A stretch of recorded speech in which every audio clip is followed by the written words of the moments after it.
अस्सलामुअलैकुम फ्रेंड्स, मैं आपको वेलकम करता हूँ video expert teaching YouTube channel पर। आज हम MGT 411 मनी एंड बैंकिंग का लेक्चर नंबर 40 कवर करेंगे। आइए अपने हैंडआउट्स की जाने मूव करते हैं।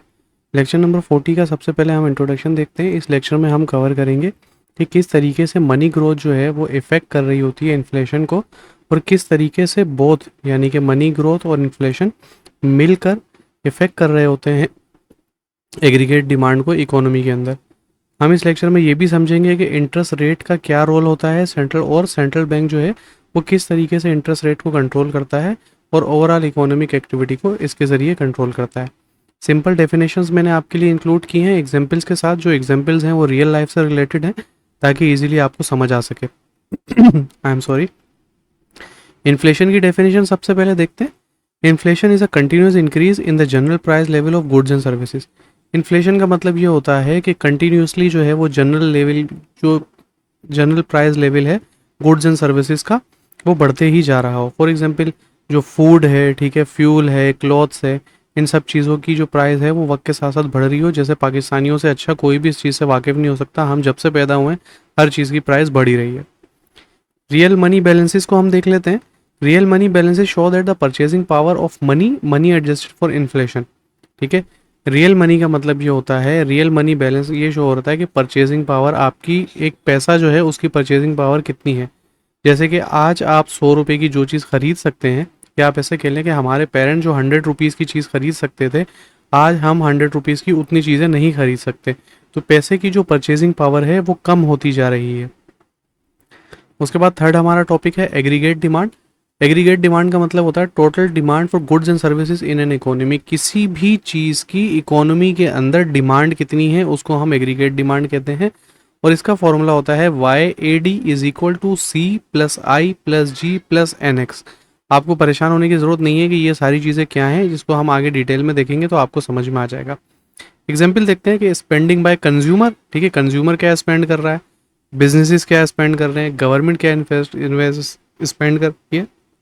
उसके बाद जो फॉरेनर्स हैं वो क्या बाय कर रहे हैं। अच्छा, फॉरेनर से आप परेशान ना हो, हमारी स्टॉक एक्सचेंज जो मार्केट है पाकिस्तान स्टॉक एक्सचेंज, उसमें फॉरेनर्स बहुत ज़्यादा बाइंग एंड सेलिंग करते हैं, तो यहाँ पे उनको इंक्लूड किया जा रहा है। नॉमिनल इंटरेस्ट रेट को हम देखते हैं। The interest rate without adjusting for inflation.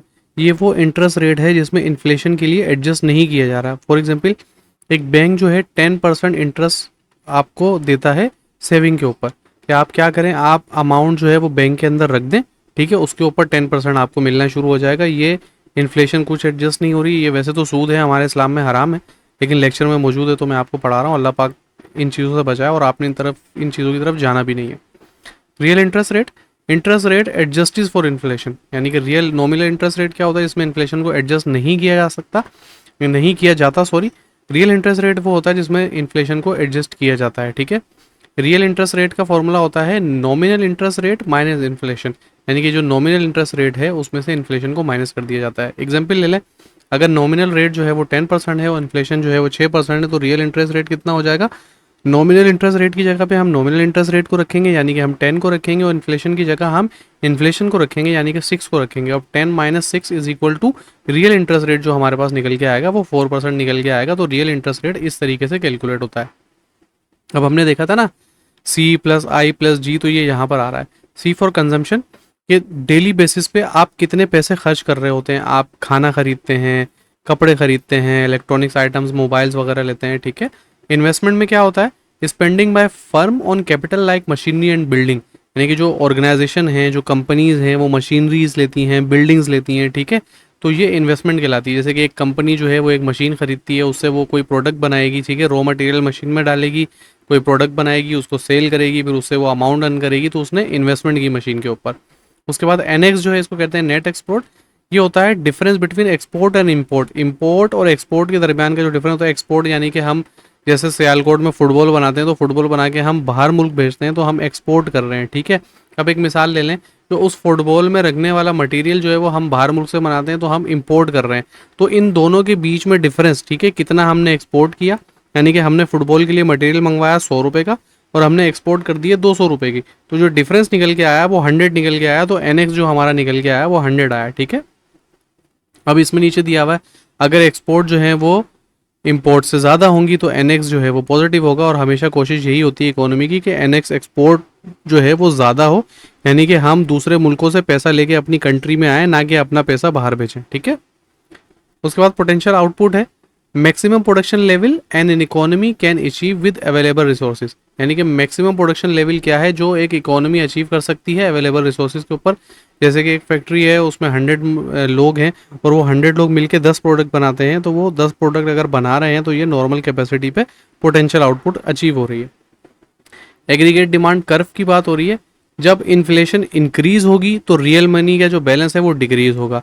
जब रियल मनी का बैलेंस डिक्रीज होगा तो पीपल जो है वो कम चीज़ें खरीदेंगे, जो एग्रीगेट डिमांड जो होगी वो डिक्रीज होगी। अच्छा, ये एमसीक्यूज में आ जाता है इसलिए मैंने यहाँ पर दिया हुआ है। कुछ न्यूमेरिकल एग्जाम्पल हैं इस लेक्चर से, ईजी हैं जो कि शायद आ जाए, ठीक है।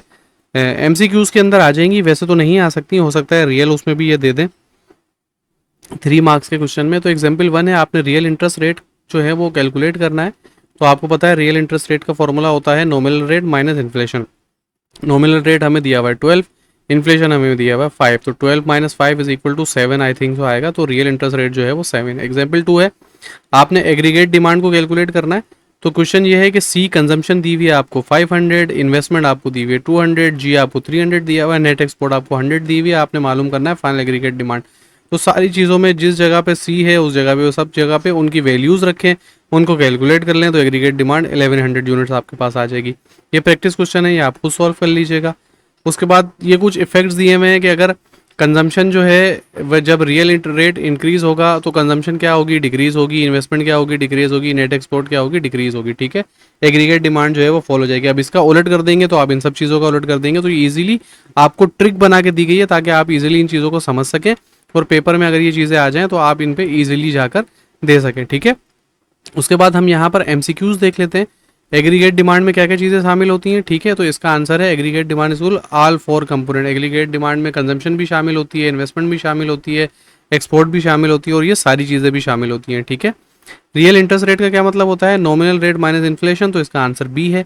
वेन इन्फ्लेशन जब बढ़ती है तो क्या होता है, रियल मनी का बैलेंस जो है वो डिक्रीज होता है। एग्रीगेट डिमांड का कर्व जो है वो अपवर्ड होता है, हॉरिजेंटल होता है, डाउनवर्ड होता है, तो डाउनवर्ड स्लोपिंग होता है।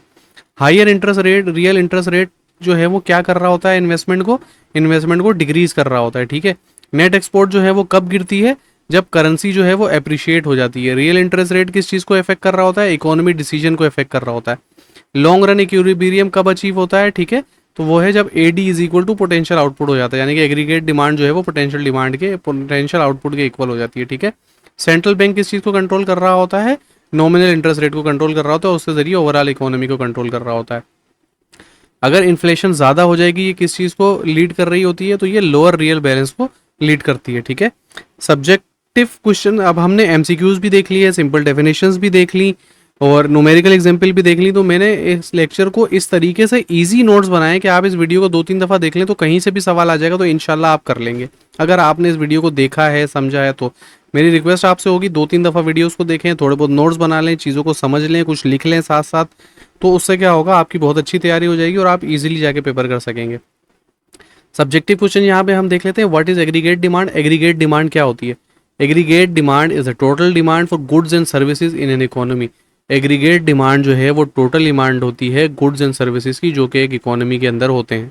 इसमें क्या क्या चीज़ें इंक्लूड होती हैं, कंजम्पशन इंक्लूड होती है, इन्वेस्टमेंट इंक्लूड होती है, गवर्नमेंट स्पेंडिंग इंक्लूड होती है, और नेट एक्सपोर्ट इंक्लूड होती है। रियल इंटरेस्ट रेट क्या होता है, real interest rate is the nominal interest rate adjusted for inflation.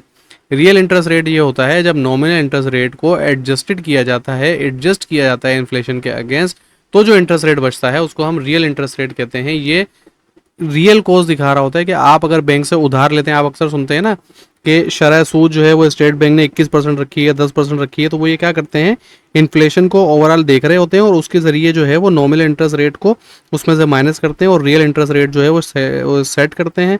और तमाम बैंक जो इनको फॉलो करते हैं, उसके बाद कंपनीज और बिजनेसेस जो लोन लेते हैं तो उसके ऊपर 21% जो सेट किया गया था और इंटरेस्ट होता है वो वहाँ पर दे रहे होते हैं।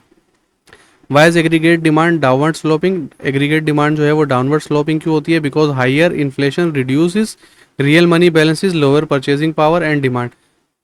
हायर इन्फ्लेशन क्या करती है, मनी बैलेंस को जो है वो रिड्यूस कर देती है, परचेजिंग पावर को कम कर देती है और इसकी वजह से चीज़ों की डिमांड भी कम हो जाती है। जब लोग चीज़ें खरीदेंगे नहीं तो डिमांड जाहिर सी बात है कम होगी।